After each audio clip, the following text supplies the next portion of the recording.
Here's the deal. Clippers get James Harden, PJ Tucker, and Philip Petrusev. I think I'm pronouncing that right in the deal. 76ers got a 2028 unprotected Clippers first, a protected 2026 first, a 2029 first-round pick swap, 2 second-round picks, one in 2024, one in 2029. The 76ers also get Robert Covington, Nick Batum, KJ Martin, and Marcus Morris. I believe 3 of those players, Covington, Batum, and Morris, are on expiring contracts. And the Thunder got involved in this as well. They have a 2027 first-round pick swap with the Clippers in exchange for the 2026 Clippers pick they own being rerouted to the 76ers. So Sam Presti gets to wet his beak a little bit, and there's some other protections there, but that's the big structure of the deal. Matching salaries, some role players moving around, but Harden's with the Clippers, and the 76ers get some flexibility and some role players to fill in the meantime. Brendan, what is your reaction to this trade? Where do you want to start with it? My reaction is that I'm glad it finally happened. I mean, I think that's the bottom line, the first headline of anything that I'm feeling. But from a basketball standpoint, I think the main place my brain went on the Clippers end is that the strength that they had as a team when they put this group together was size, flexibility, versatility. They don't really have that anymore. They're not really built the same way that they were when this all got put together. And I don't know necessarily if that's better or worse. I kind of feel worse about their roster than I did a few years ago, this Harden trade and getting rid of a lot of the forwards. And they were older players. It's not like they were the same guys that maybe led them to the conference finals in 2021. But I just sort of that was a definable great thing about the Clippers, is that they were going to be able to switch, use their length and size, swarm you, swallow your offense up and spit it out and have some isolation offense and shooting and everything to get them over the finish line. What's their strength now? What are the Clippers defined by? What is the thing that you're going to be able to say the Clippers will do this to their playoff opponent or to anybody that they're facing on any given night? I don't know what that is after this trade, and I think to me that, regardless of even Harden and what he can do and what his ceiling or floor might be, that feels like a big problem for them. Yeah, I'm still very skeptical of the Clippers. I don't think there's any way around that we should still be skeptical of them. I think Harden's going to help them to some degree. They've clearly craved a ball handler. They've clearly craved someone to do some of the things that Harden's good at, and certainly there's defensive infrastructure there, but I think there's still a lot of reason to be skeptical. I mean, Harden has not exactly held up physically in a real way. Like, it's not peak Harden anymore. Like, it's not like you traded for prime Houston Harden, right? Like, you're trading for a guy that's had hamstring limitations and is not going to be the ball dominant guy. Maybe you don't need him to be anymore, but you need him to be connective tissue. I think figuring out the him and Russ thing is going to be fascinating on a lot of different levels because they obviously played together. There was some success in the small ball stuff once Clint Capella was traded there. But if you go back and remember, I was reading Sirat Sohi's the kind of reaction to this trade at the Ringer before we started recording, Brendan, and I was reminded by reading her piece that Harden and Westbrook had a falling out on a personal level in that situation. So what does that even look like? And is Harden, how does this all just kind of mesh? I think if anything, the person that probably has that this depends the most on, aside from Kawhi being healthy enough to make this all kind of work, it's Ty Lue. I mean, Ty Lue has a really interesting personality challenge, I think, on his hands to just manage everything that's going to be going on here in a season that now I think does feel a little bit boom or bust for the Clippers, considering the impending free agencies, considering Harden's probably wants, and we know he wants another big contract. There's a lot on the line here for this Clippers team, and this doesn't, to me, kind of gut reaction, this doesn't, I think this makes them better, it makes them more functional, but am I now putting them in with the Suns or the Nuggets in the West? How does it I'm make not. it better? I don't think it makes them better. I just said it doesn't make them better, but you're sounding like we agree. We don't agree. I think they're going to be a worse team. I don't think they're. I think there are. I think they could be more functional in a way that makes like I can understand the vision. Right? It's like Harden. If Harden comes in and he is not asked to be lead dominant scorer Harden, and he distributes a lot, which he did really well in Philly, to his credit. And he feeds the shooters and he feeds Zubac and they can and him and Russ figure it out. There's a way that like he just eats some innings, especially in the regular season, and makes them more functional. I think it's a big risk to trade away like all of the wing guys. Like there's a version of this deal that I probably like better for them, where like Norm Powell is going out and they get to keep one of Covington or Batum or Marcus Morris, and you just have another one of those kinds of bodies still on the roster. But I think I am skeptical that this works, Brendan, but I can understand why you say, okay, we just needed someone to actually kind of be the facilitator. They've been searching for that for however long now. And all you want to say about Harden, and I think any criticism you have of him is fair. It's all there. It's part of his record. He's going to give them something in that capacity that I think they clearly felt like they needed. And that I can understand, even if I'm skeptical that this team has it in it to win a title even after this trip. So two things. One, they did get PJ Tucker. I guess three things. They did get PJ Tucker. So that is, I think, their version of alleviating some of the loss. I think Marcus Morris was done. Covington, they started. Yes, we agree on that. Batum has already told us this is his last year, so kind of sucks for him, but not exactly somebody you're building around or counting on in a major way either. So, okay, maybe it's a wash. I think losing KJ Martin is a pretty big deal because I thought that was a nice acquisition for them and somebody that you could see bridging that gap and becoming part of the next identity of this team. So maybe I'm more talking about him than anything. Maybe Tucker makes up for the losses of the other older guys. As for what the Clippers might need what they think they need, which is what you seem to be buying, that they're right about their own identity. Did they not get that in Russell Westbrook? I don't think Russ is the flavor that they are looking for. And James Harden, who literally got his coach fired because he wouldn't pass the damn ball last year, is like, you're making it sound like like we've never watched James Harden play basketball and he's just this theory. They traded for a theory who's 6'4" and won an MVP award. No, they traded for James Harden. He's not going to facilitate the basketball for the star players. That is not going to be what his role is. They did not trade for Minnesota Timberwolves Ricky Rubio or something. This is James Harden. He's not going to do that. Just like Russ didn't really do that. I don't think that this guy, who we know a lot about, is plugging the hole that, even if you agree they think that they're right about needing to plug that hole, which I'm not even fully sure is true. I think the ball in the best players' hands on that Clippers team is where they're at their best. Kawhi ISOing, PG coming off screens, and okay, maybe somebody needs to set him up on those screens, turning defense into offense. All that type of stuff is when they're at their best. I've never really bought that they needed one, but even if you do, I don't think Harden is even that player, let alone a good version of that player. So I think so. Like, I agree with you. Like, I think we're like 95% on the same page. I think what I'm kind of envisioning for Harden is some of just what we've seen in Philly, where it's like, yes, is he going to need to have moments, and will he have moments where he is doing Harden stuff and taking step backs and ISOing and being James? Yes. But is there going to be times where he does spray it around a little bit and lean into that role that we've seen him do a little bit in Philly and a little bit in Brooklyn, the way we never did in Houston when he changed situation? I think that's the calculus. I tend to think that if I was the Clippers, I might have preferred Malcolm Brogdon, just in the sense of like, give me like the more traditional, just like point guard kind of thing. And just frankly, from like a leadership and like dependability standpoint of just like, you kind of know what you're getting, as long, you know what I mean? Like, you can't, like, there's less volatility. Probably even there. More physically unreliable than Harden, though, to be fair with Brogdon. Which is a real concern. I don't think they really had I don't really believe they necessarily had the ammo to get Drew Holiday, which would have probably been an even better fit. No. I think if they did, they might have him, right? Just in terms of, like, yeah, we know they were interested, but they didn't have the ammo, and this.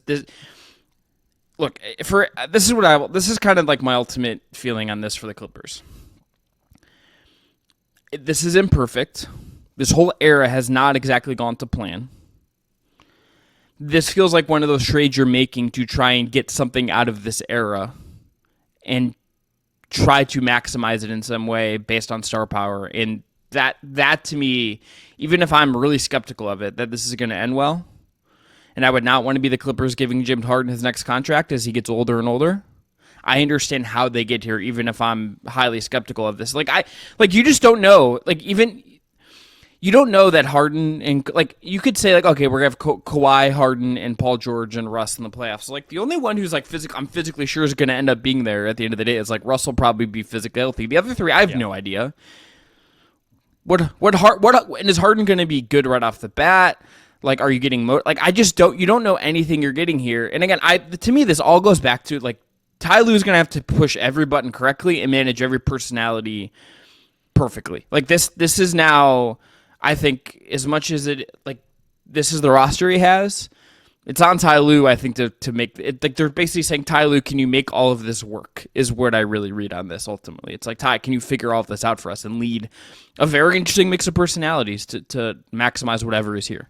Yeah, so the why they did the trade thing was the last point that I had. We can get there and then maybe do the Philly stuff, but I think the last point on the Clippers, personality-wise, yes, there was problems with Harden and Westbrook from what it sounds like. I don't really think they can play together. Westbrook, at his best, was with Harden in Houston, played the center position. That is not what he will be playing on this team.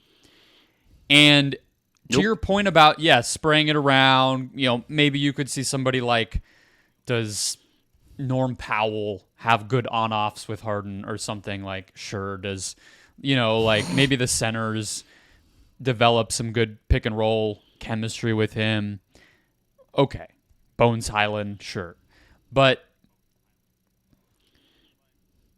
Bones and Harden together, by the way, is a hilarious backcourt to consider. But also, it's a hypothetical question that I'll answer right away, but what does Harden do when the actual best players on this team have the ball? The answer is absolutely nothing. The answer is standing 5 feet behind the wing, spacing the floor with his hands on his knees. Mm-hmm. He's not going to play defense. So I think that the defensive case is actually one that might be easier to make because he has switched and he seems to be the most engaged there. It's a little bit maybe better of a fit than other places might be. I actually worry about somebody like Terrence Mann defensively now in this structure because I think he's somebody that maybe doesn't always switch. But anyway, offensively, he's not a good fit with the best players in sort of a pecking order type of way because when he does not have the ball, he doesn't really space. He doesn't really take spot-up threes. He doesn't really, obviously, cut or do any of those sorts of things. He doesn't really want to play fast, which I think the Clippers can do at times. So I don't know what this is going to look like at all. I don't feel like there's a great way to slice it that makes sense. How they made the trade, why they made the trade, I think maybe is the most intriguing thing to me from a Clippers standpoint is they, according to Shams Charania, this deal got done because the owners had a phone call. Mm-hmm. You might not have to look any further than that for why the Clippers got this thing done at the end of the day. They didn't have to give up Terrence Mann, which nobody seemed to want to do there, and the owner got desperate. Do the star players, how badly did they even want Harden? I don't really know if we know that. Ty Lue, okay, yeah, I guess he has a big job on his hands, but he doesn't necessarily want to be there long term because they didn't give him an extension. Nobody was incentivized to do this outside of, I guess, Steve Ballmer, and that's who ended up getting it done.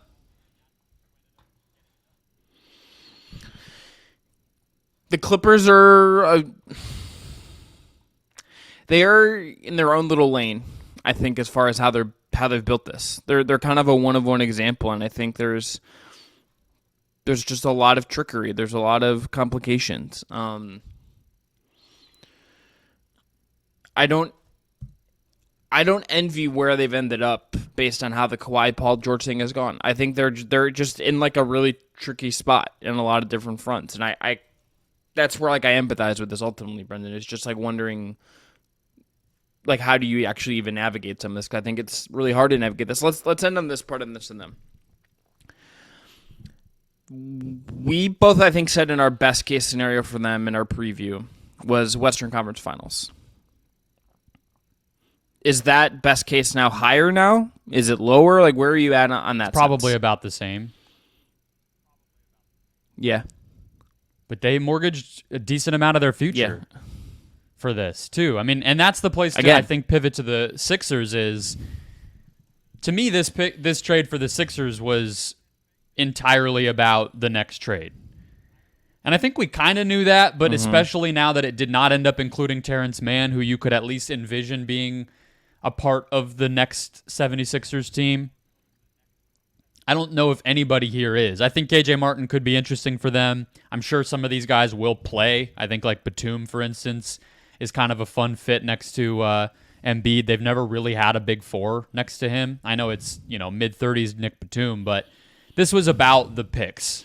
Well, a big four who wants to shoot. Nick Batum will shoot in a way PJ Tucker's just I think more defensively. They've had guys who can shoot they've played Niang next to Embiid and stuff. I think the defensive kind of extra length, extra size and IQ and stuff like that. They got a little bigger, which I like, and the Clippers got a little smaller, and that's what happens when you trade all your forwards for one player. But I think this is a pretty smart trade for Philadelphia, to be honest. I think it gives them a little more depth this season, and we can just kind of see how far the Embiid Maxey thing takes them, and maybe they make their next trade as soon as February. But either way, whatever that next move is going to be, whether it includes the cap space that they're going to have or a big trade with these picks or both, they did set themselves better for the future, and I think you alleviate a little bit of the uncertainty around this team now that you at least have a plan. I think thinking about this as like a transition trade makes the most sense, right? This is a situation where, again, 3 of these guys are on expiring contracts. I don't look at next year as a great free agency class necessarily. I mean, you can go through the names. You could look at Siakam. I don't think Siakam is necessarily like the perfect third guy that I'm kind of looking for in this situation.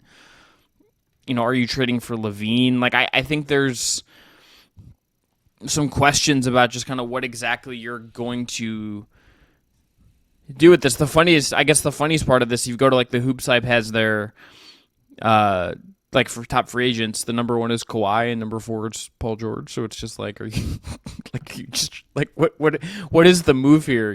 Like, I guess for Philly as far as free agency goes. Trade wise, so is it another? I think saying Levine is short selling what they could do. I mean, we never know in 9 months who's going to be available in the NBA. So I think you're just setting yourself up to pounce when that arises. I don't think it's like, all right, now let's go get Levine, Yeah, and I think if we understand Daryl Morey, I think Daryl Morey is someone who is going to be comfortable waiting and navigating some of this and communicating to Embiid that, hey, it's like, hey, look, we understand, James isn't here. I cannot wait to hear what Joel has to say about this, frankly, because I don't expect he's going to hold back very much. It's not really his MO. And then, I think they're in a good position to wait. They have the cap space now. And secondly, they also got role guys. They got 3 role guys that I like that they can just plug in and play. Covington comes back to Philly. KJ Martin's a really nice kind of upside play for them that they could kind of build with going forward a little bit, I think, as a rotation guy. Batum, as you mentioned, is a good fit. And Morris is at least a body. And it's like they got things that fit with what this team is right now, with Maxey and Embiid kind of shepherding everything, with Tobias Harris taking on a bigger offensive role. Like, what they did is both kind of, I think, a holdover until something bigger, because we know Daryl's going to be aggressive. That's pretty clear here. And they got role guys that just help them be competitive now. And I mean, they took Milwaukee to the brink opening night.